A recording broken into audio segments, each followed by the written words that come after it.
In today's video, I'm going to show you how to fix Steam error E43 quickly and easily. This is a common issue that can stop Steam from launching properly or cause problems when trying to update or connect. The good news is that you can fix it in just a few simple steps. Make sure to watch all the way through so you don't miss anything important. And if this video helps you out, don't forget to hit that like button and subscribe for more simple tech fixes just like this.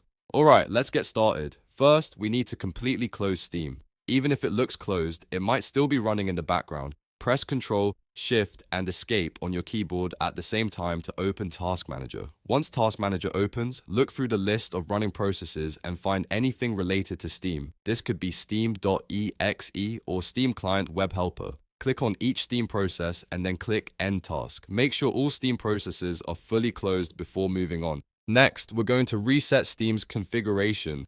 This step is very important and often fixes error E43 instantly. Press Windows key and R on your keyboard to open the Run dialog box. In the box, type steam://flushconfig, then press Enter.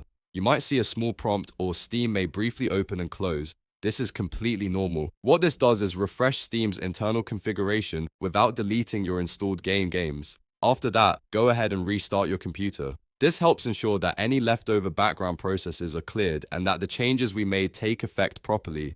Once your PC restarts, open Steam again like you normally would. When Steam launches, you'll likely be asked to sign back into your account. Just enter your login details and continue. At this point, the error E43 should be resolved and Steam should be working normally again.